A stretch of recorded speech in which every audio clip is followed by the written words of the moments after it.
अस्सलाम वालेकुम, welcome Ruhi kitchen. 4 cup जो है ना इसमें दूध डालेंगे। तो मैंने इसमें थोड़ी सी मलाई डाल दी है। ये मैंने तकरीबन 4 का निकाल के रखा है। ये हमने इसमें डाल दिया है। इतनी में 4 का था तो मैंने अभी 3 का डाल दिया इसमें। ये 2 टेबल स्पून हमने इसमें चीनी डाल दी है। अभी ये 1 ट्रे इसमें बर्फ़ की डलेगी। हमने ये बीच में जो है ना अभी इसमें दूध, आम, चीनी और बर्फ़ ये सारी चीज़ें इकट्ठी डाल दी हैं। बंद किया। इसको अभी हमने चलाते हुए पहले बहुत स्लो वाला चलाना है।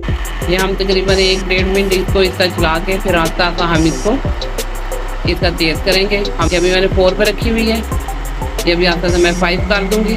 थोड़ी देर के लिए तकरीबन 30 सेकेंड के लिए आप इसको 5 पर आके चलाएँ और फिर आस्ता आस्ता इसको दोबारा 1 पे ले आए और इसको फिर हमें बंद कर दें। तो ये हमारा हो गया मिल्क शेक, मैंगो शेक तैयार हो गया। माशाल्लाह कितना प्यारा लग रहा है।